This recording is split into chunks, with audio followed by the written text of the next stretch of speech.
Welcome back to Loose Framing Podcast. I'm your host on this very special episode with my two co-hosts, Sam Allen. And I'm Birdie Doyle. Good day, ladies. Good day. Happy 50th episode. It is our 50th episode. It's so exciting. I have no idea how we got here, but it is our 50th episode. We've been doing this for years at this point, 5 years, which is incredible. Does anyone remember a little trivia who our very first guest was? I do. Oh, yes, I also do. There's two guests. You want to say one? I'll say the other. Yes, Eugenie Mondurant. Eugenie and Paul Wilson. And Paul Wilson, Sorry, I got yes. that wrong. Yeah. No, you're good. And It's we okay. actually had Paul Wilson return, so we need to get Eugenie back in Yes, here. absolutely. we do, Talk we about do. Station 12. That was our very first podcast episode 5 years ago. It was The Conjuring, The Devil Made Me Do It. Yep. Was just coming out. Mhm. And we were working with Paul and Eugenie to schedule a screening here in Tampa. They're both locals, obviously. And Eugenie in particular is this, spoiler, it's been 5 years, but she is the villain in the movie. Well, she's the villain in everything, right?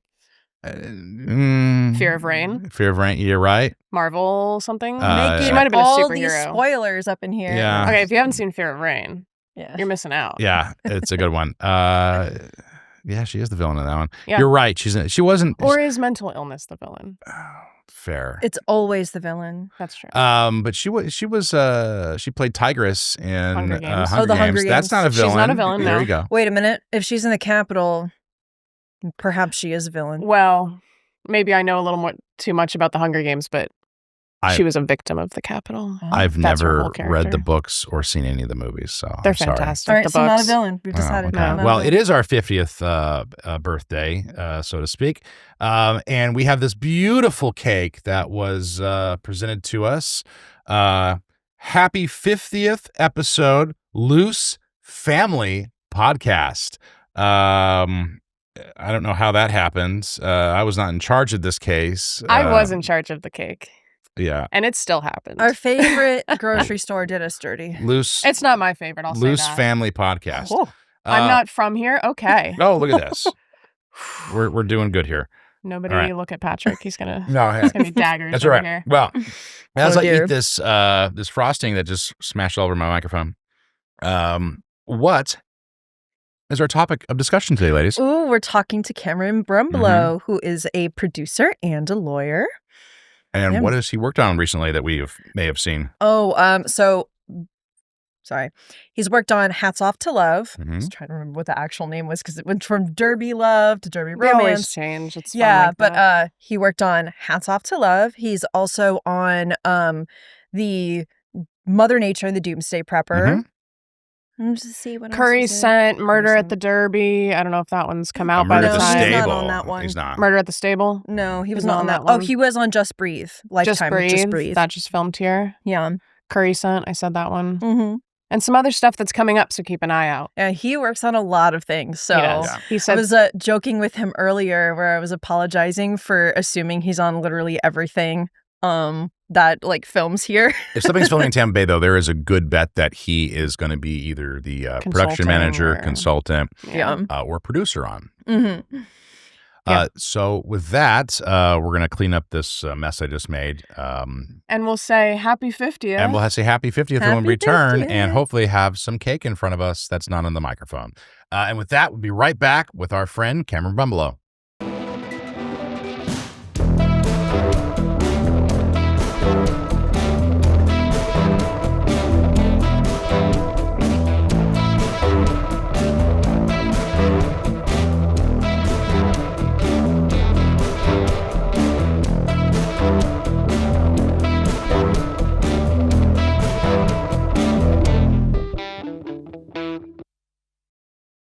Welcome back to Loose Framing Podcast. We are here with our 50th guest, my friend, attorney, filmmaker, Cameron Brumbelow. How are you, buddy? Good. Thanks for having me, Tyler. I did not expect to make it for 50 episodes, but here we are, and you're our guest today. And I had no clue it was your 50th episode. No, so and did you know I'm that honored. we were renaming ourselves to the Loose Family Podcast? Apparently, we show this at the head of the shoot, but look at this. I love it. Great customer service. Absolutely. We won't say where this came from. Hopefully it tastes better than it looks. Okay, so let's launch right into this. I'll do a little disclosure here. Any advice you give, this is for our people listening out there, does not constitute legal advice. Please seek a attorney if you have any actual legal questions. With that said, thank you. Let's just rock right into this. So we've talked to entertainment attorneys before, but I've never had an entertainment attorney who decided, well, maybe it would be better to get on set. And you're not even really an entertainment attorney. You're much broader than that. But let's start at the very beginning. Why law school? When I graduated Florida State, I initially wanted to do forensic psychology. Okay. And there were only 2 schools in the nation at the time that offered a master's-only program in forensic psychology. So I went to one of them, which is John Jay at part of the CUNY system up in New York. So I moved to New York. I got into the program. It's supposed to be not the psychology of dead people, but the psychology that you could testify to in the courtroom. So it's supposed to be repeatable, verifiable. It ended up being very Freudian based, and it really repelled me from that because I didn't feel confident in it. So I sort of did the polar opposite and swung towards what I thought was going to be more black and white, which was the practice of law. I took my LSATs up there at NYU and got into UF, and then I flew down here. And of course, the law is not black and white. Yeah. So you're still dealing with the politics. You're still dealing with the gray areas every day. But that's how I got there. Yeah. So what brought you originally to Florida? Were you from this area, or what attracted you to Tampa Bay specifically? So initially, I was born in Virginia, but my mother passed away when I was like 2. And so my dad's support system was in Tampa. My grandmother lived in Tampa. So we moved down here, and then eventually, I think I was 10. Yeah, because I was going into 5th grade. So we moved over to St. Pete, and I went to Shore Acres Elementary School. And other than going away for college, I've been here pretty much ever since. So I did like a 10-year hiatus after high school. I did, Florida State, then I did the John Jay thing, and then I came back down and went to UF for law school. Yeah. But my very first job offer out of law school ended up being right back here in Tampa.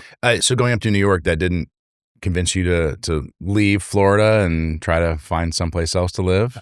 The appeal of the big city just wasn't there? I love the city. I do. And my daughter's up there now at NYU. So I love the city, but I don't love the winter. And that year that I was there was like 95, 97. I'm going to age myself.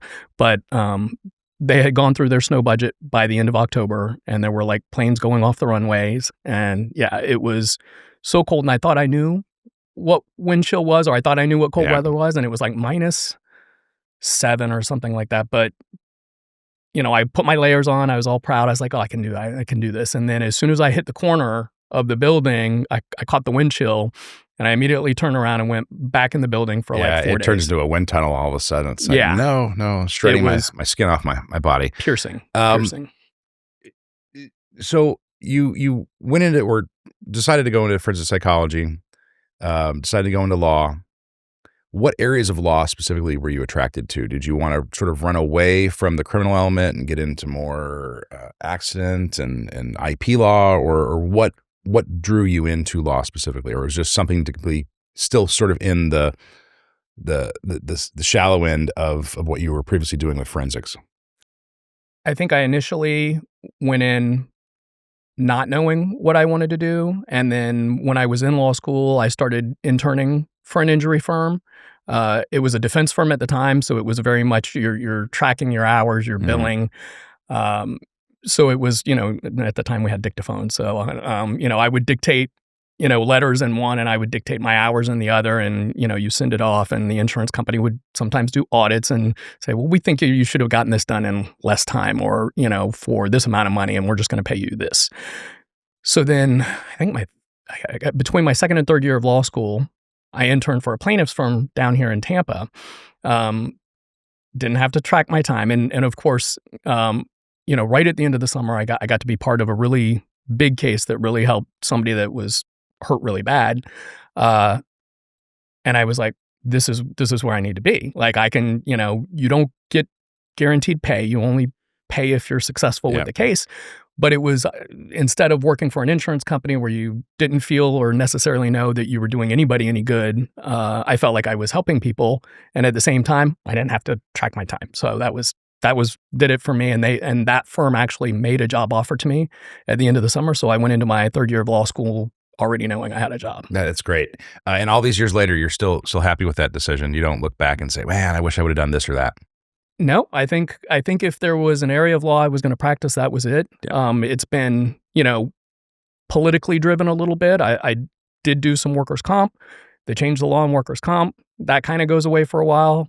Social Security, they changed some laws there, and you just kind of have to follow the cheese a little bit. Yeah. But always did personal injury. I still handle some federal longshore cases. Tampa Bay is actually, I think, the 9th largest harbor in the nation. So we do have some unfortunate injuries that happen in the shipyards. But other than that, it's been consistent with that area of law, but we did just have some tort reform on the personal injury side in the last couple of years. So it's still, political. Yeah. Well, anything with politics in Florida is always a dangerous game to play. Yeah. So let's talk a little bit about film and entertainment. You're working on film sets now, and we'll talk about some of the productions, but I'm just curious, looking back at your childhood, were you always gravitating towards movies and TV shows? Was there something specific you can remember watching in a theater and saying, wow, how did they make that? I always loved movies. I don't think I ever thought that there was a place for me in movies. Yeah. I am much more of the logistics, I don't know, stuffed shirt type of brain.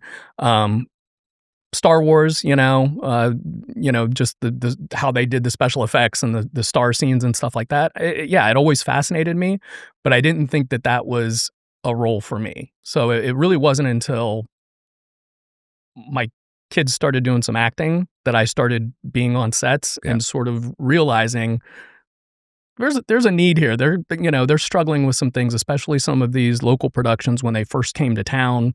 They were doing a string of movies back to back, so they're prepping while they're rapping, and the organization just wasn't there. So that was when I first realized there might be a place for me here. Yeah.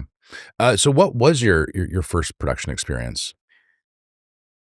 Production-wise, it was they were doing pickup shots on The Man in the White Van. Okay. So it was good for me because it was only like a 2-week shoot of pickup shots. They had filmed the murders of the main 2 characters in Shreveport, and they were filming the other 4 down in Sarasota. So it was more like quick hit type of scenes that we had to do pickups. So mostly overnight stuff, but it was 1 week. But at the same time, it was Tier 1 IATSE. So I got my IATSE experience. I got my SAG experience. We had animals and we had minors. Yeah. So for a first production experience, I was kind of experiencing it all. Thrown right in the deep end right away. Yeah, but I was super excited to have that opportunity at a bigger production right out of the gate and sort of just get thrown into the deep end. And then after that, it seemed like other productions were easier because they didn't. Well, and then when I went on Radar, so I think I went from Man in the White Van to Radar, which also had kids and dogs. Yeah. But it was at that point it felt like it wasn't. And I know Man in the White Van just came out within this calendar year, I believe. It's a horror movie with Sean Astin, I believe. Yep. When did that actually film? That was a couple of years ago, wasn't it? They did more reshoots. So I did those reshoots in January of 2022. Okay.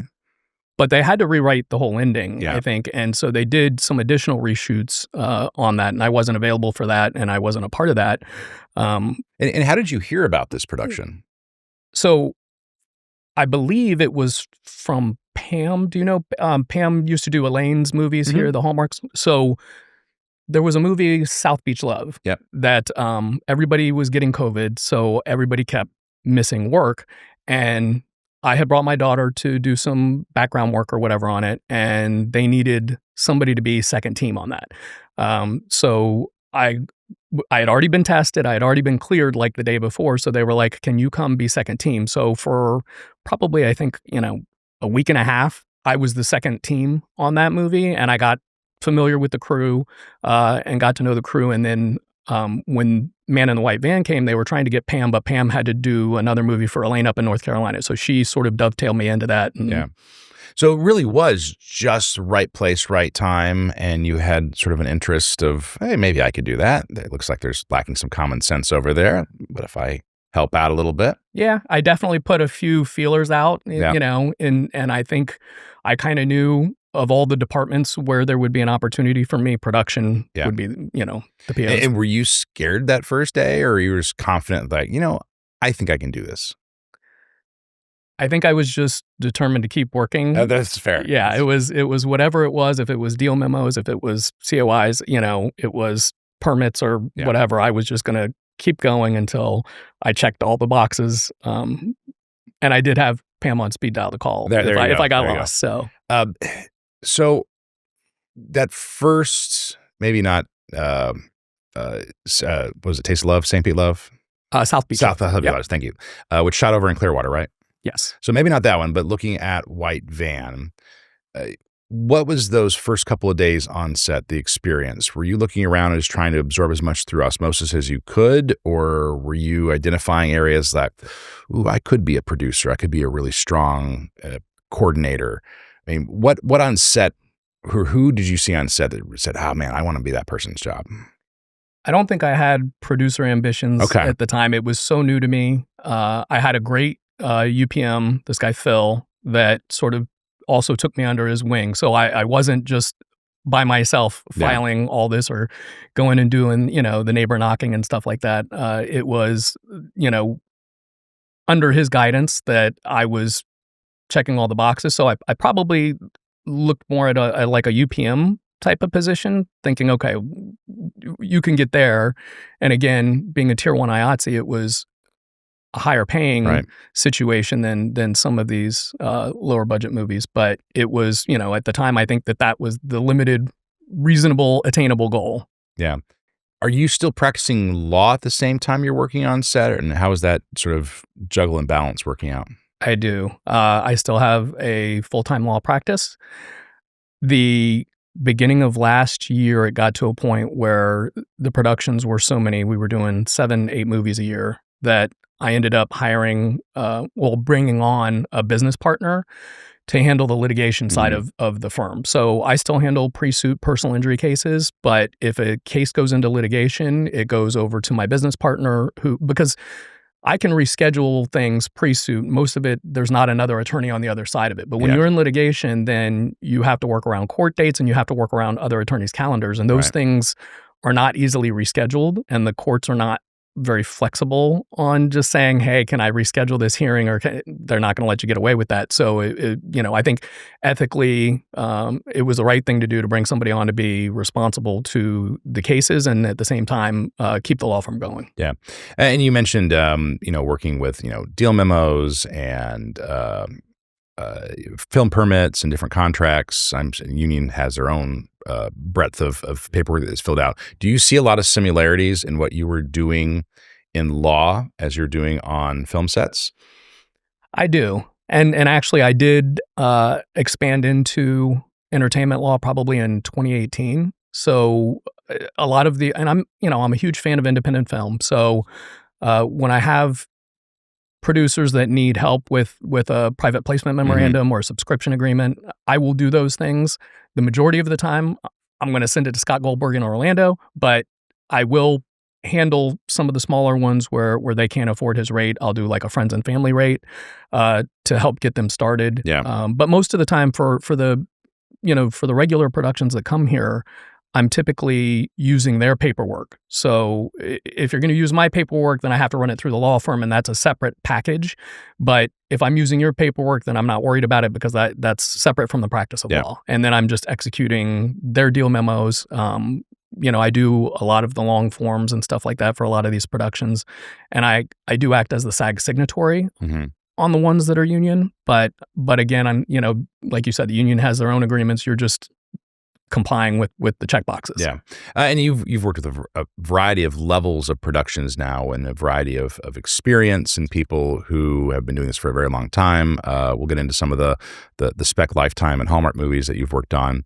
Do you see just putting your legal hat on right now, do you see pitfalls that independent filmmakers are consistently falling into, or they should be aware of, or they could be doing better legally to protect themselves, but also to structure their investment deals and everything else? I mean, what are people missing out on?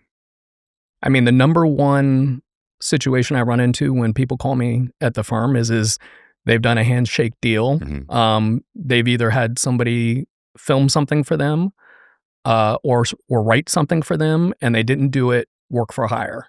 And work for hire, to do a work for hire agreement, it has to be in writing. Under the law, it has to be in writing. So if you did a handshake deal and you said, well, I'm going to hire you to do this, but it's work for hire, that doesn't count. And so the intellectual property at that point then belongs to the creator of the project. So I think that's the biggest thing. But I also see tons of situations where they just didn't work out their deals. They'll form an LLC and they won't actually create an operating agreement that says who's responsible for what and how's it going to shake out. Because it's all good to say, in the PPM, oh, well, here's what the waterfall is going to look like. But if you never get to the waterfall, and nobody's doing their jobs or nobody understands what their responsibilities are, it's a long road, I think. And I think you see a lot of friendships get destroyed over. I can name a few that I've worked with over the years. And it's just that lack of clarity. I think if nobody's going to get their feelings hurt if you talk about it all in advance and you're like, okay, here's what it's going to be. Here's what you're bringing to the table. Here's what I'm bringing to the table. The expectations are clear.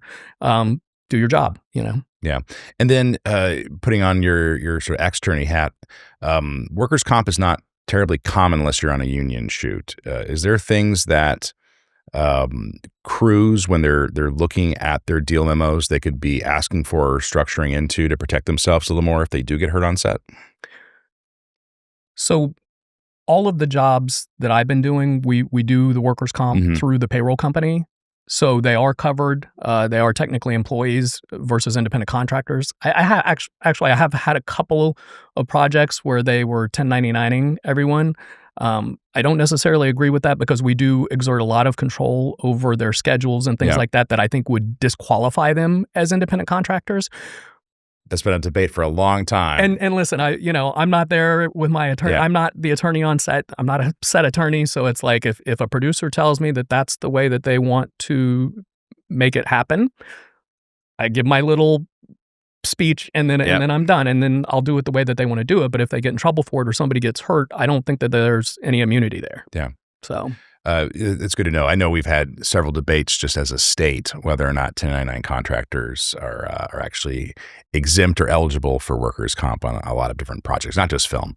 So let's talk a little bit about your evolving relationship with the local film community, because you've really become sort of the fixer, I would say, in the Tampa Bay area, where people can look at you and they know you're, one, reliable, you're knowledgeable, and you just seem to be able to make things logistically happen that others can't. So what is the secret sauce? Well, thank you. It's been I think just trying to be all in. Unfortunately, it also means you're doing a lot of free work for people. Yeah.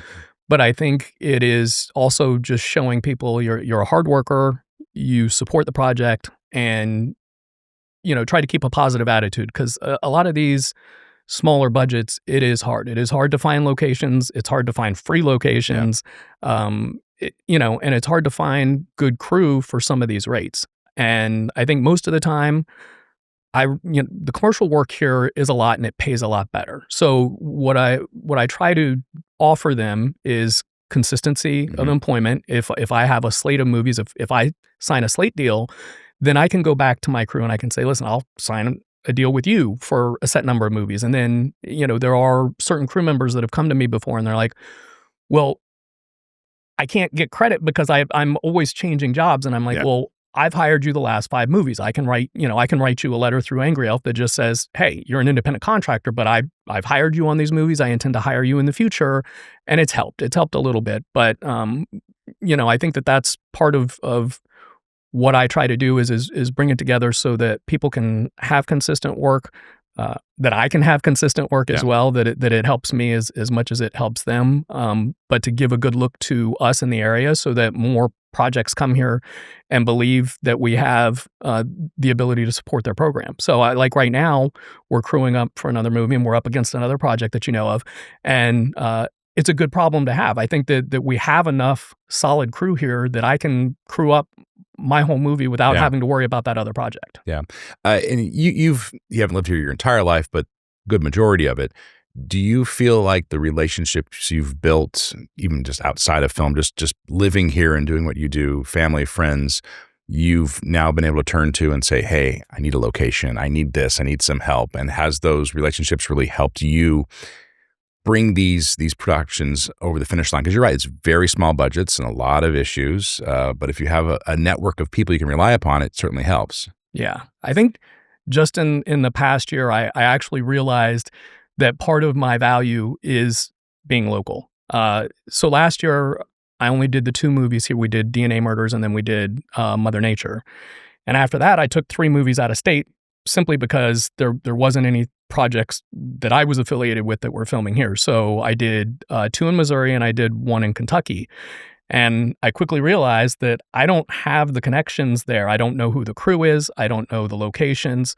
Whereas here, one of the movies we filmed, for example, was Bad Tenant. We filmed at Park Shore Grill. Park Shore Grill, I know the owners. My kids went to school with the owners. Kawa Coffee, same thing. I know the parents. And so finding, we filmed at a doctor's office that I'm friends with because I do personal injury law. So I have a lot of doctors that I work with. And so when I need stuff like that, it not without even realizing it, that was what I was taking advantage of. Yeah. And then by doing those movies out of state, I've come to appreciate the fact that it's not just that I want to make movies and sleep in my own bed, but this is where I'm most valuable, I think. Yeah, absolutely. Let's talk a little bit about the crew. So, you just said that you were confident now that you can find the crews if you need, even if it's up against another project. Talk a little bit about the crews and the talent, because I think there is a misnomer that not just Tampa Bay, but Florida at large is lacking in quality crews. And that's partially because we've lost our film incentive and a lot of people moved away in the 10-year gap since we last had an incentive. But there's still a lot of talented people left here. Yes. I think a lot of people moved to Atlanta, and I feel like Atlanta's a little saturated right now. So a lot of them are taking rates and jobs that are less than we're able to pay here just to keep working up there. So I'm hoping some of them will move back and give us more options as well so that we can run multiple movies at once. But I think, yes, you're right. There's plenty of solid crew here right now. I always try to be flexible and work with them if they have a commercial job that pays a higher rate and we can get a fill for a couple of days or something like that. But even on top of that, if I wasn't able to use that person, I think that there's other people that are capable. I think we have great schools here that we've been doing interns from UT. I'm speaking to Ryan Watson about trying to get some interns from USF, and then they have a film program at HCC now that they're really trying to promote. So I think that, the smaller movies are also a good first foot in the door level to work on a professional set and get some credits on your resume, but you're actually going to learn what the real job is versus just the academic side of it. Yeah. And look, I love true independence too. And there's always those, like 5 friends get together, raise $10,000 and want to do their first Mumblecore movie. But when people look at these spec shoots for Lifetime or Hallmark or whatever, I think they get sort of a bad name, just that, it's going to be low budget and there's no professionalism there. And that's not true at all. These are incredibly professional people that have a very serious bottom line that they have to meet their terms and conditions with their various output deals. And hey, we can only shoot for 16 days because that's all our budget allows for. And they got to be on top of things. So can you talk a little bit about just the actual professionalism you see on set? Yeah, I think it helps, especially because these are, like you said, these are output deals. These are pre-sold, guaranteed distribution. It's a real credit that you will see your name in the credits and you will see it air. So that was one of the things to me that I use as a marketing thing where, and a lot of these younger crew also didn't get into the business just to make commercials. And I totally support that. I think that on the business side of it, that's a decision that you can make. But a lot of them got into it because they want to do narrative work. And so it's an opportunity for them to get on a real set, do narrative work, and maybe they do move on to bigger things. I support anybody that's capable of doing that. If you have a bigger, better offer, by all means, that's not going to hurt my feelings. I think that's a great thing. At the same time, I know when I sign on to a particular project, if that's the world that I'm in and it's, a $500,000 budget, then I have to live with the budget that they give me. Yeah. I don't create those budgets. I just execute those budgets. And at this point, I can populate just about everybody on the crew, except they do still send me, basically, usually I get sent the director and I get sent the DP. Mm-hmm. other than that, most of it's wide open. So if somebody has a particular interest and they want to do camera, they want to become a DP, I can get them in, on set to intern in the camera department. Sometimes I can get them in as a second AC, but it's,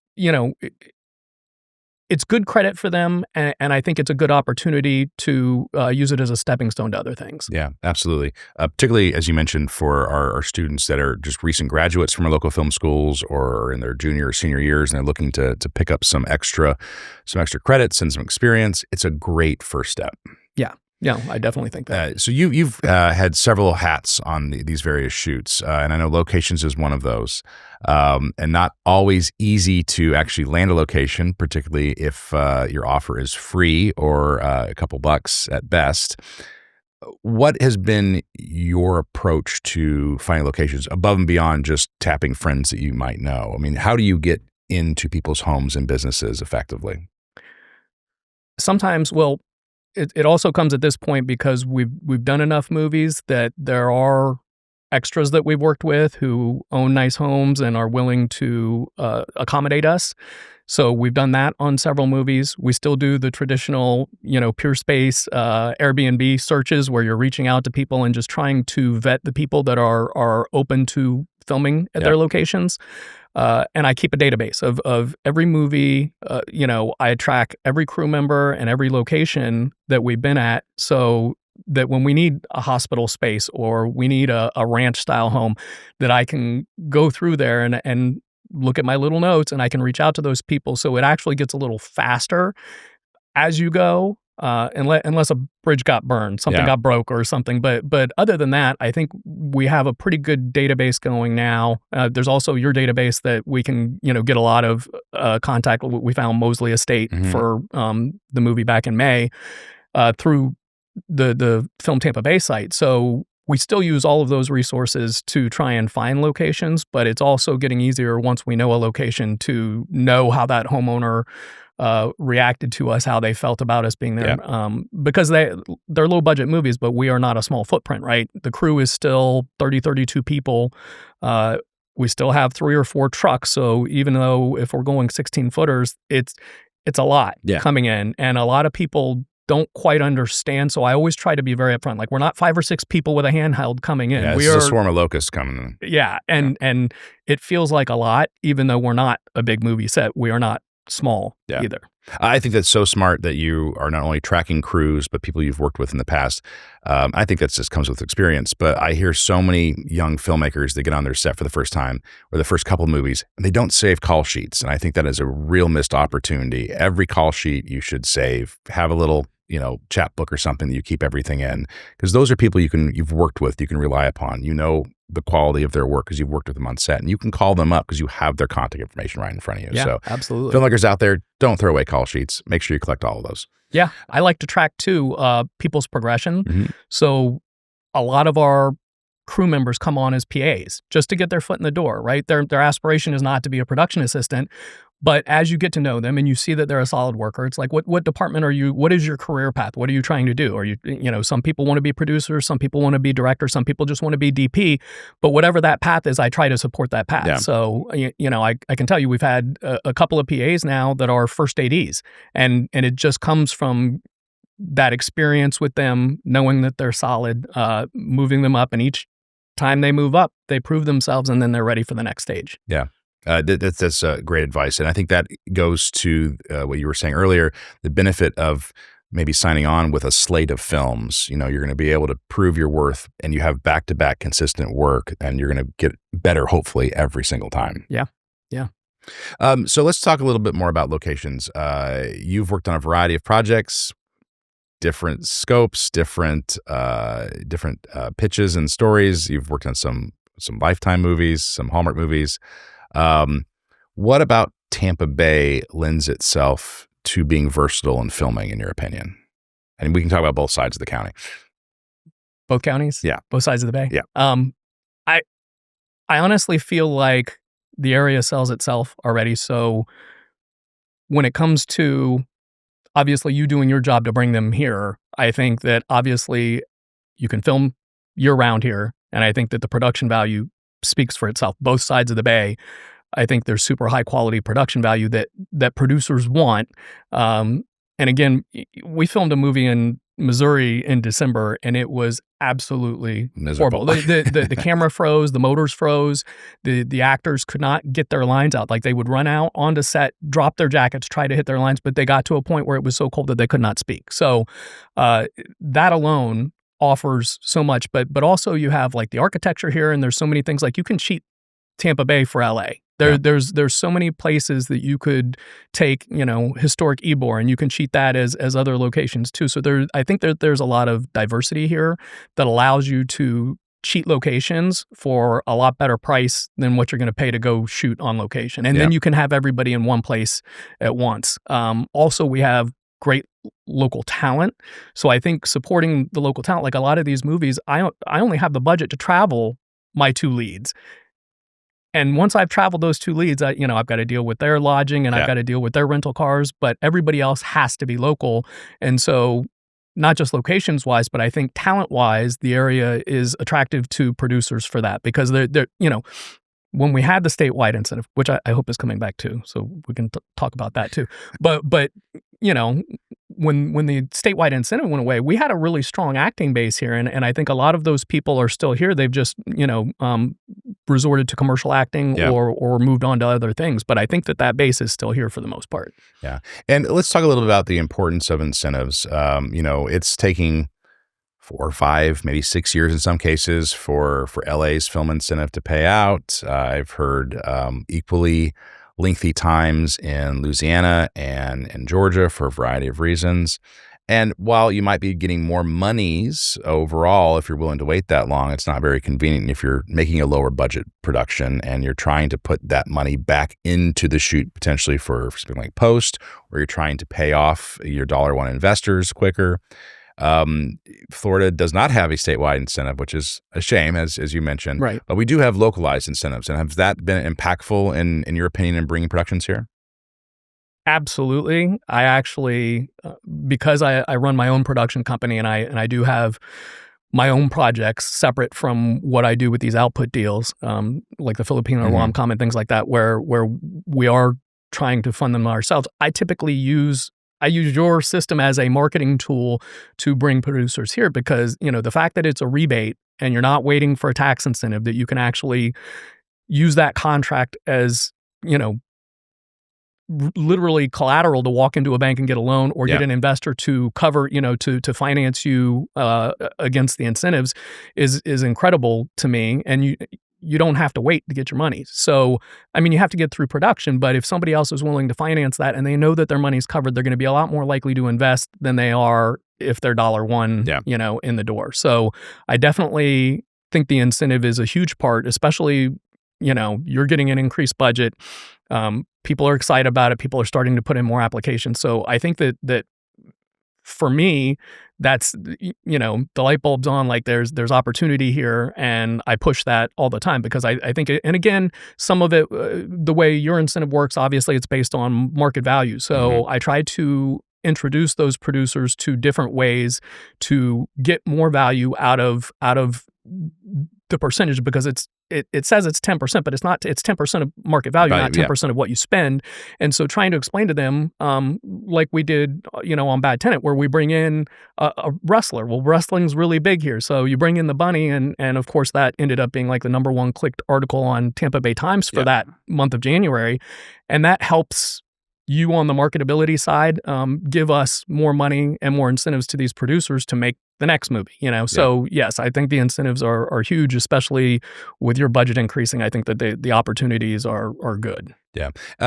Pandemic aside, but if you rewind the clock 5-6 years, there wasn't a lot of feature films or TV series shooting in the Tampa Bay area. We've always been very, very strong with commercials, but in the last 3 years, we've really seen just an explosive growth in these $2 million and below projects.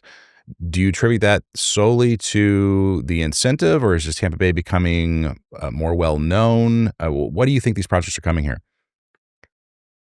Well, I think we are getting known for having the crew for having the locations, but also the equipment, with Diamond View and Lightwave, and you have the virtual, the LED walls. I think that there's enough going on here with the ability to come and we've got all the equipment, we've got all of the crew. It's very hard to think of what you wouldn't have if you came to produce a movie here. So if I was checking boxes, maybe they're going to look at the way the percentage of the incentive is perceived, because it's not a guaranteed amount. But if they talk to you in advance and they know what they're getting, I can't think of a negative reason that they would look at coming to Tampa Bay to film. Yeah. It's interesting. We've had this incentive program Tampa Bay has since 2015, and it's been a long time. It's been 10 years. Yeah, so that was right after the state expired. Right after, and we did that specifically to try to get ahead of the curve and try to save as many crew members as we can from moving elsewhere. So we've had this around since 2015, but there was at least half of the last 10 years we couldn't give away that money. At least all of it. We maybe one or two projects we'd incentivize, but now all of a sudden there's queues. Like, people are lining up and just hoping another project drops out to be able to jump into those slots. So it's really grown exponentially.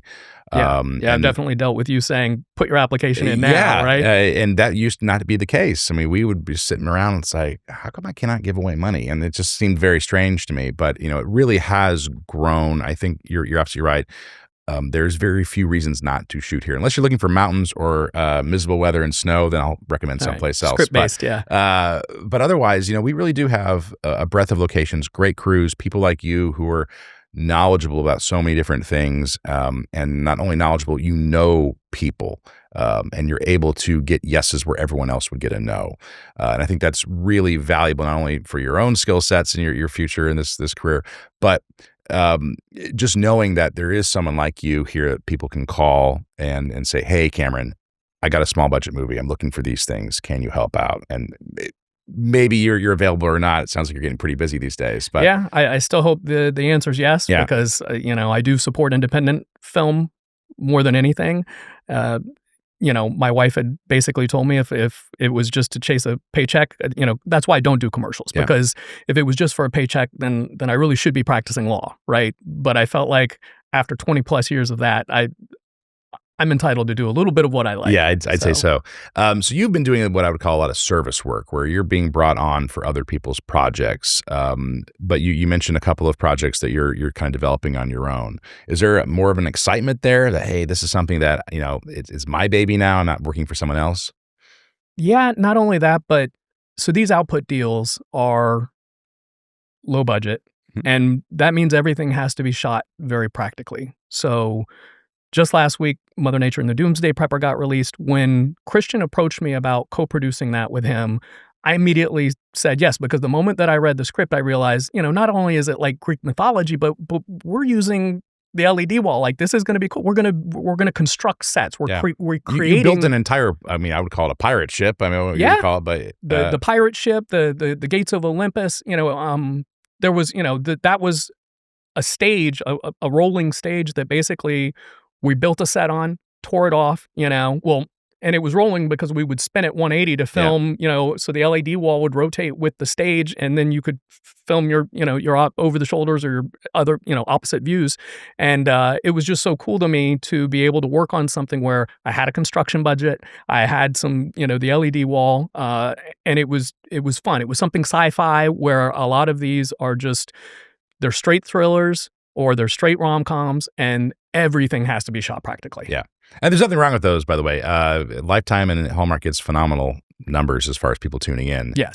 People love these channels. They're much beloved. But to your point, there is something fun about creating something out of whole cloth that's just really interesting and new and something you haven't really experienced or been a part of before. Exactly. It was to do something that I don't get to do usually. So I loved the fact that it was different. It was challenging.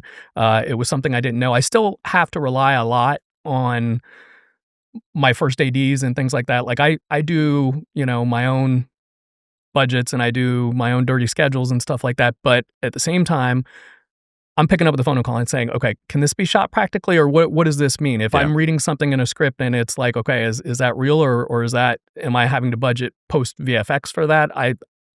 a lot of that stuff, because I'm just the checkbox guy. On the creative side, I need a little bit of input to let me know how to budget that properly. Yeah. And would you say that Mother Nature and Doomsday Prepper is your favorite movie you've worked on so far?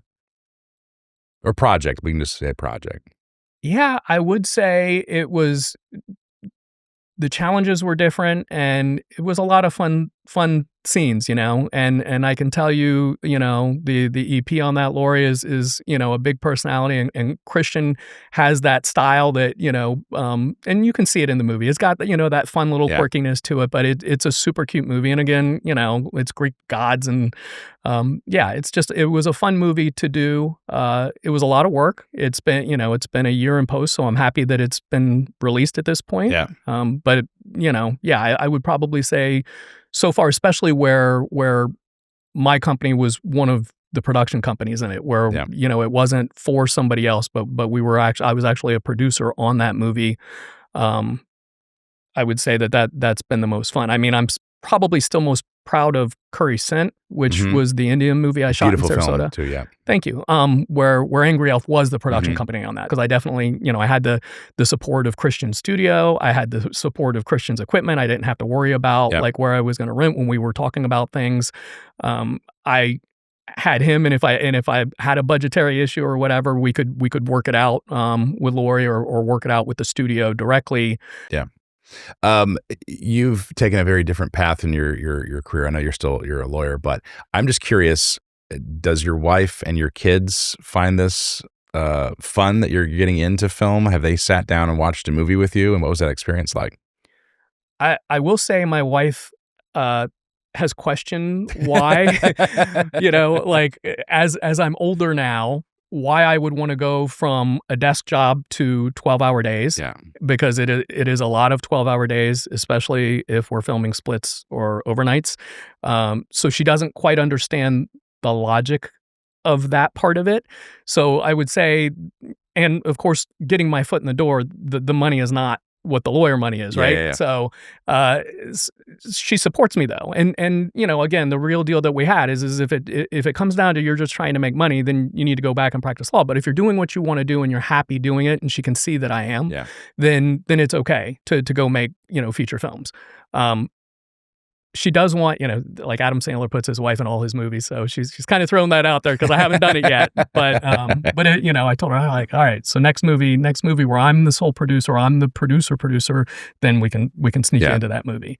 On my kids' side, though, they're both in the industry in a sense. So I mean, my whole introduction to this happened because my daughter wanted to do acting, and so she started doing commercial acting. But she's at NYU for musical theater, so she's somewhat in the industry, and my son's a senior at Florida State doing digital media production. So he wants to do commercial work. He wants to open up his own studio, and it's like hard to get him to finish his senior year. But, because he's just such an entrepreneur that he's like ready to, and he has a company up in Tallahassee already where, they do like 3 of the nightclubs, and he does contracts with all the fraternities and stuff like that for their formals and things like that. So he's ready to be in the business world, but I'm telling him to get his degree first. Very wise. You can always fall back on that. Exactly.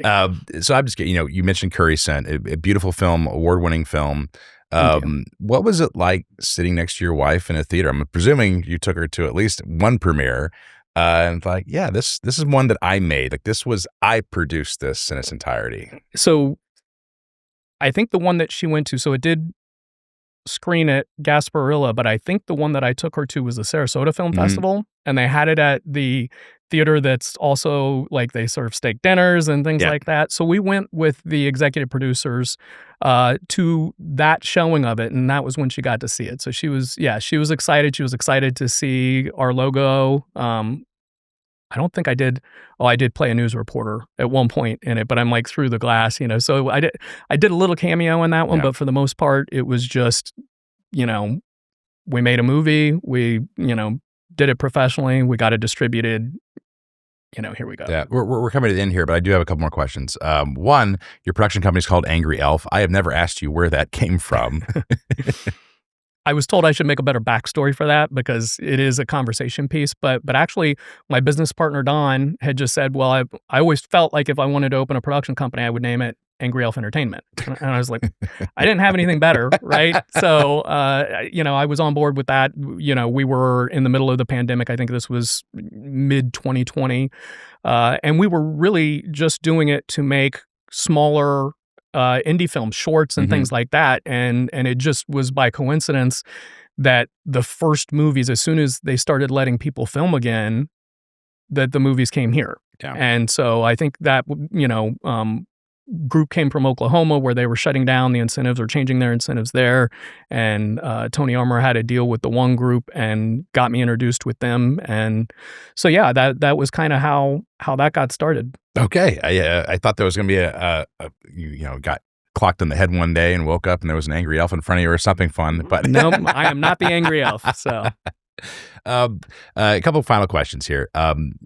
Coming into film or transitioning into film later in your life, was there a key takeaway? You've done at least 10 films now, maybe a little more, actually. Yeah, I think 23. Yeah. It is. Holy cow. All right. I definitely undersold that.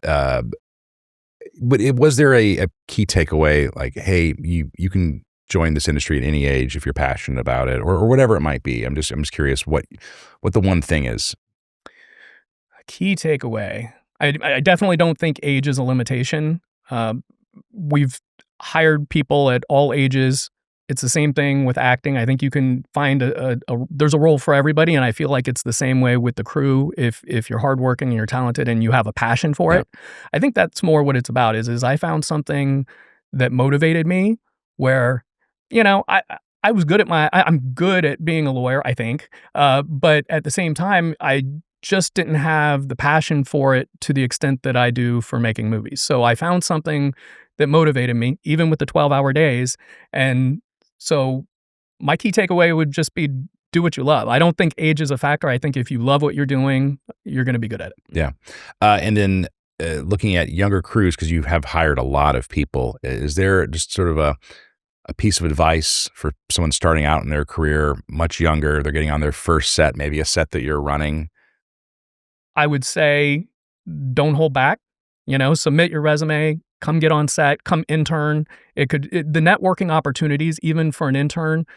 I've been on a set before where we brought on an intern PA, a PA intern, a volunteer, and one of our other PAs got a job opportunity from HGTV. Well, she couldn't take it because she was already committed to us, and that intern ended up getting that job and working, a couple of weeks for HGTV. So the resume credit and the networking both panned out instantly for that person. And I haven't been able to get him back on a set since. So it's done very good for him in the commercial world. So I think the idea there would be come out, experience it, get the experience, and find what department you work in, find where your fit is. Yeah. So let's end this with some plugs, because you've got a couple of movies that have just come out. So we already mentioned Curry Scent. Where can people find Curry Scent? Curry Scent is currently, if you wanted to watch it for free, it is now on Tubi, and it is on Zumo, and it is on, there's one other free one. Oh, it's YouTube. Yeah. YouTube it is a wonderful film. It's absolutely beautiful. I totally recommend people tuning into that. Thank you. And that was your baby from creation. That was the first one. Yep. So hopefully it's not the last. We just had the release of Mother Nature and the Doomsday Prepper last week. I have a horror movie titled Mala that I co-produced with Bobby Marinelli and Melissa McNerney that is almost done with post-production. So we've got, Scott Sullivan's working on the color for me right now, trying to get that smoothed out. But otherwise, it's ready to sell. All right. At this point, so hopefully that happens. In Mother Nature, we'd be remiss if we didn't say where people can stream Mother Nature, because it did just come out. It did. It's on all the major streaming platforms. So Amazon, Apple Plus, Google Play, Fandango at Home. I'm trying to think of the other ones. There's like 7 of them, but those are the main ones. And Yeah. Just search for Mother Nature and the Doomsday Prepper, and it'll definitely come up. And that's a really fun, family-friendly movie. I know sometimes Lifetime can not be so family-friendly, or some horror movies. This is not the case. This one's great for everybody. This is completely family-friendly, and there's a ton of local talent in it. So we've got Paul Wilson in the movie and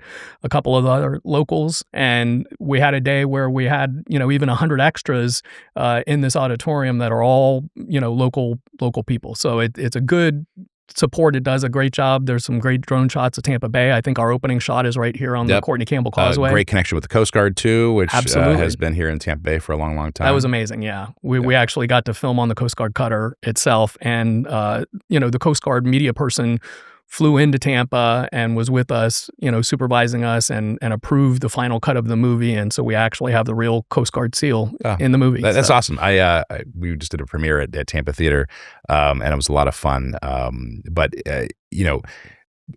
I love that you were able to even get permission to work with the Coast Guard. I know there's different hoops you have to jump through, but you were able to do all that. Yeah, we had a little bit of a connection through the Four Down production that was done.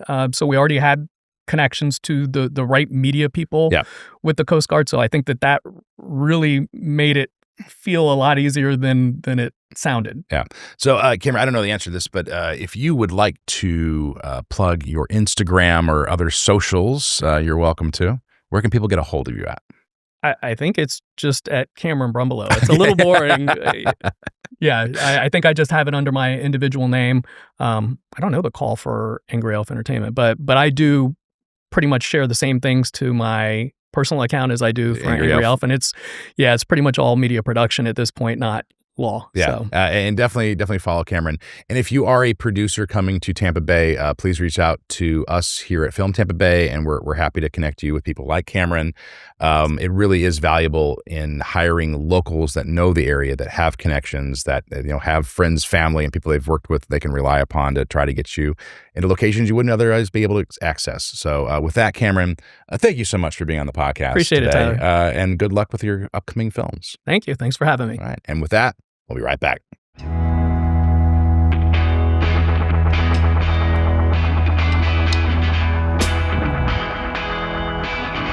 Three, two, one. That was cooler than I thought it was going to be. Yeah, it was. Yeah, I'm into it. I don't know how that looked on camera, but happy 50th to us. Happy 50th episode. Love it. We're going to have to light something on fire when we hit 100. Yeah. Sparklers. Off that. No. All right. Sorry, Patrick. Well, with the festivities now behind us. We have cake. We have an episode to talk about. We do have an episode to talk about and confetti to pull off my cake. All right. Well, that was a good conversation with Cameron. I've been working with Cameron now for the past 3.5 years, I think. I actually didn't know him in the production community here. And then all of a sudden I started hearing like, hey, have you worked with Cameron? Have you worked with Cameron? And then I started, finding him on call sheets and like, oh, he's really working on a lot of stuff. And then before I knew it, I was actually sitting in front of him, talking to him. And we have been working together now for a couple of years on a bunch of projects. So he just keeps coming back. And I wasn't trying to shine him on during the podcast. He really is kind of the most reliable, go-to fixture right now in Tampa Bay. So that is a piece of advice for anyone coming to Tampa Bay. Try to get Cameron on your shoot. He really knows everybody and gets everything done. So with that, let's talk a little bit about the episode as I play with this like a cat. I know, I'm trying hard not to. It's loud. But yeah, I couldn't agree with you more. Every time I go on a set visit, I am so excited to see Cameron. I'm like, oh, you're on this shoot? It's going to be great. Like, everything I know is just working perfectly because you're on this. It feels so good to be like genuinely nice, always just has a good attitude about things. And you can tell the crew really like working with Cameron. No one has a bad thing to say about Cameron. Like he really is in the amazing. reverse, he likes working with his crew. He like does. he said it in the episode, but we didn't need to know. We could tell that like he has his people that he really likes, and there's like no shortage of them. The crew members here are perfect. You know what's great though about what he did say? I didn't realize how much effort he puts into finding different places for his crew members. Yeah. I don't know anybody who would be like, oh, this PA, what are you interested in? Maybe I'll put you in that department for a little while. Like, Yeah. I've never seen somebody like that before, and that's just so thoughtful. Well, that's the good thing about Tampa. I feel like I've heard that before with not just Cameron. But, like, I mean, it's the same with Tony Armour and Talon, Steve Demler. They've had the Yep. same kind of people that they're watching their careers progress and everything. So, Well, and they've gone out of their way to really develop both Stephen, who was a previous guest on the podcast, and now Cameron, working with the local universities. And we really do have yeah. growing film programs in the area. And it's not just people going to, I'm going to film school because of the least path of resistance, or, I want to be a director. These are people just passionate about working in film. Mhm. And we really have really quality, both interns and also production assistants that are coming out of the local universities. Mhm.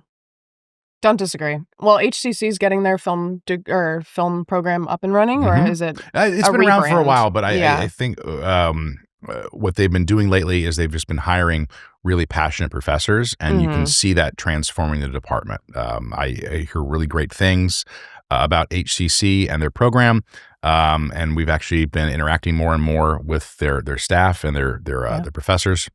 Yeah, And I'm I very was- excited for that future. Sorry. Yeah, I was talking to one of the program directors recently, and he is so passionate. I'm very excited to see where that program goes. Mhm. Yeah, I have a feeling that we're going to see great things from them. Well, it's like Ryan Watson at USF too. Mhm. It's that same thing, and it's this Also, previous area. guest. Oh, also a previous guest. You're right. Mm. I do want to say that I'm not just wearing this trucker hat. This is paying homage to the first few episodes where you, Tyler, wore that hat, Or was. and the sweater matches it. It does, actually. And I have green earrings on to match And that green part. We have so much old throwback Old swag. swag. So. Yes, and Old also, swag. you guys don't know this from the podcast, but this is a throwback hat from our premiere of Hacked. Hacked, yeah. It was Mhm. a personal gift from Shane and Emily to wear to the premiere, so We have to a lot of represent. like vintage going on today. Yes, we do. had to be festive today for the 50th episode. Clearly, the confetti wasn't enough. So was there's some takeaways from our conversation with Cameron that you really struck out in your mind? I like that his path has been different from what we've seen on this podcast so far. He started 5 years ago. He's done all that in 5 years, like, for the record. But he's a lawyer. He's still a full-time attorney. And I mean, the last bunch of people it's been kid actors that started young. It's been Kyle Franzak, who knew from like day one that he wanted to work in film. This is cool because it shows, and he said it in the podcast too, or in the interview, that it doesn't matter that he started at this age. It doesn't matter what age you start, that it works out either way. So that's refreshing. Yeah, it was a and good change of it was pace. cool. He was there with his daughter, who was interested in being an actress, and they needed someone to step into a void, right? Like, hey, we need help here. And he's like, I can do that because, one, he saw a need that he could actually fulfill, and two, it was ensuring that his daughter was going to get more work, right? And it really was that kind of impetus to like, hey, I'm going to try something new, even though it's way outside of my comfort zone necessarily. Mhm. And he's just sink or swim, right? And he is definitely swimming. Yeah. What I really liked about that on that note is how his first career actually fed into some of the important things in the film industry. Like, I hadn't really thought too much about personal injury and how it relates to a film set. And actually, it's interesting because I had been confronted with something like that early in my film career. And it's just like, oh, okay, he can take very niche topics and make it extremely relevant into the way he manages a set. And I think that's great. Well, I think you see that care and attention to detail in the sets that he does run. He really cares not only about the bottom line of the production, but also ensuring that the crew and cast are having a good time and a safe time. Mm-hmm. Yeah, on one of the films that I had worked on in South Florida, a PA had a huge gash on their knee because of something that they were working on. They fell, and instead of being like, oh, I need help, they were like, nope, nope. I don't want to be taken off this set. Like, I'm just going to grit through it. And, having come from someplace like that, I just thought, oh, okay, that's our standard. So to see someone who cares and is like, that's not how we're going to do things, it just feels good to know that that's our community. Yeah. And, he's worked on budgets of varying size and scope, but I really like his point that these I don't want to call them lower budget films, but these sort of tiered films that come through in like a slate. So we're talking 3, 4, 5, sometimes movies back to back to back. They really are excellent opportunities for young filmmakers and first time filmmakers to not only get valuable credit, but also to have those experiences on set to learn from more mature, more seasoned veterans. And then hopefully they grow from movie to movie, right? So if you just get on one film, maybe learn some things, but at the end of 5 movies, hopefully you're a much better filmmaker at whatever position you're working in than you were at the start. That's the goal, right? It is, and it almost becomes like a TV series in the sense that it is episodic almost, even though it's 5 different projects. You're working for, 4 or 5 months back to back to back on movies. I guess Loose Family is kind of relevant because that's kind of how it seems, huh? You just follow the same filmmakers on the next project. Well, I think filmmaking is kind of a loose family in some regards. You're always intermingling and working with a lot of the same people, especially if you're not traveling around, you're working in one spot. You might work on a commercial shoot with somebody and then 2 months later end up on the same feature film set or an episode of TV for HGTV or something that's filming through here. So people do end up working with each other a lot. So we're rebranding to Loose Family. To Loose Family podcast. We'll do like parenting advice from here on out. If we don't eat the whole cake, I think we should just save it like a wedding topper, Oh, bring it out at the 100th anniversary, just some moldy, sunken. Hey, it's already sugary, it is already green cake. That was a lot of sugar too. Yeah, I hope you don't have any meetings later because you are green and blue. Yeah, I have a bit of regret already. Well, I mean, that was a great interview. He, had a lot of insights, very different insights. Kind of feels like the Steve Demler episode where we have, the attorney side of filmmaking, where with Demler in December, we had the financing part, like the creative financing. This feels like different. Creative. Yeah. And to be fair, Cameron does a bit of entertainment law, but that is not his sole focus as far as his career as a lawyer goes. But he has really helped a lot of the local independent filmmakers raise their game in terms of getting the contracts settled out right. Understanding what the actual organizational chart is of your LLC, like who's responsible for different things, who owns what, I thought that was really interesting. And that's a part that they don't teach necessarily in a lot of film schools, and it's not something you necessarily learn on the job either, because most crew are not privy to that high level of negotiations and contract management. So it is good to hear that those things are needed and necessary, and there are people like him out there that can help with teaching people. Yeah. Because I mean, that's like the last thing anyone thinks of. And he mentioned the handshake deal in this episode too. Yeah. And it was like, it's not enough. No, it never is. Don't trust a handshake deal. Have something in writing. It's very important, especially if you're working with friends and family. Like, things can go south sometimes. Maybe don't work with friends. No, you can. You end up working with a lot of friends over your career, and it really is a joy sometimes. But at the same time, you end up doing it anyway. The industry is so it is a business at the end of the day, and you need to keep that in perspective. So with that, let's wrap this out. Before we do, any favorite memories from our last 50 podcasts? Ooh. Well, one of the things I think we'd be remiss if we didn't mention is our other co-host. Oh, yes. Will you please pay homage to our hosts of the past? So 50 episodes ago, it was right during the pandemic. It started the pandemic, and it was Jessie Brock. I won't say rest in peace because she's still very much alive. Lot 1901. That might be a rest Lot in 1901. Peace. Lot 1901 doesn't exist anymore. Now the production company still exists. The studio's no longer there. Four Peaks is fantastic. They're doing really good jobs here in town. But it was during the pandemic, and we were just like, is it time to have a podcast? And we're like, what else are we gonna do with our time? So we started our podcast. Thankfully with Eugenie and Paul. That's one of my favorite episodes we did because it was so fun and it was great just talking with two people I knew very well and friends. And it was like, that's maybe is a good idea. Very different look. Yeah. Because we had a blue and green kind of background going on. Now we're in the VTB studio. Yeah. And that was something we were having to build every single time we went out there. Yeah. And now we have a bespoke set, which thank you to our parent company, Biz Tampa Bay. Is that where the colors come from in our logo? Is the backdrop of the first? It is. It was lights, I think, right? It was lights. They put up colored lights. Yeah. And you're right. I was wearing that brand new retro trucker hat that we had just made that year. I know. And then we added a third with our permitting manager, Hilly Reber, who still is with us, but focusing on permits and business development right now and locations as well. And film festivals. And film festivals, yes. She's a film festival powerhouse. She is. miss you, She's Hillary. going to Toronto September. yeah, and a bunch of other festivals coming up too. And then we just kept rolling, and then we added you guys in. Thank you. Exactly. Aw. Oh, don't make me cry. So what 50. is your favorite 50th episode? We only did Cameron's one 50th my episode. favorite 50th episode. Well, you know, but my favorite memories from yeah. it. The Paul Wilson episodes are always fun. He's so fun to watch. His energy is always high, and he did too. So I feel Yeah. like that was special. I really I really liked the Stephen Demler episode. Yeah. There were a lot of things with like film financing that I'd never thought of before, or I'd never had access to, like, knowledge of, and I was like, wow, this is really interesting, the nitty-gritty of it all. Yeah. I actually was going to say Stephen Demler as well. Mhm. I really enjoyed that episode. I loved listening to him talk about SNL and growing up in New York and his journey to come to Tampa Bay. That was great. I also like the Shane and Emily I Brady. was thinking that one too.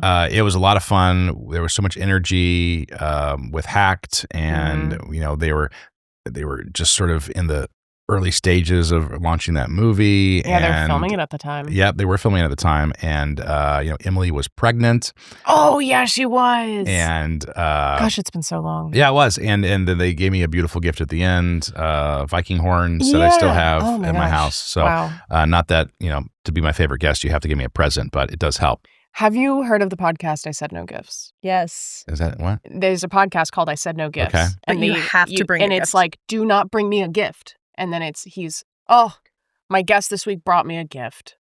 Maybe we should do that. Maybe just to like I said no cakes. maybe we'll do Please Don't Bribe Me. Please don't bribe me. I also want to say, please no letters with cash. I mean, No. we haven't been to Bouillon or whatever it's called in a while. The other one that stands out for me was Stacey Talley when Jesse and Hillary interviewed her. that was a good one too. And that was for Women's Month. So on that note, I just Mhm. realized my favorite episode was the one we did all on our own. Oh my gosh, yeah, I with was- Elvia. I was Patrick for the day. Oh yeah. Yeah, and she was Tyler. It Everyone a was great gone. time. We were Yeah. alone. We had a lot to cut out because it was just us giggling for like a half hour straight. Yeah, Yeah. but Elvia was an excellent guest. That was Elvia, right? It was Elvia yeah. Hill. Elvia was a really good And guest. that was for our for Women's Month. Month. Month. Yeah. Yeah, so I was really Exciting. proud of That that was a good one. I'm episode. proud of us. Yeah. All right. Well, With I say, that, let's get outta here. So happy 50th to us. And for you at home, if you've been listening to us for 50 episodes, one, thank you. I appreciate your patronage. Hopefully you've learned some things along the way. Hope we haven't bored you. I can't believe we've made it to 50. We're going to try for 50 more. We'll see where we go. there's no shortage of good guests. There in never this is. area. Not in this area at all. And then, you know, again, thank you to Jesse Brock for starting this podcast. Thank you to Hillary Weber for being a co-host for as long as she was. Thank you to Patrick, who you don't actually get to see, but our audio engineer who's been here for the length of it since we moved to this Yeah. particular studio location. We'll insert his headshot here. Right there. And thank you to you guys for joining me on this journey and providing some conversation at the end. And with that, we'll get to cleaning up this confetti, which on record before we started filming, I said was a bad idea, but it was actually kind of fun. But before we end, where can people learn more about us?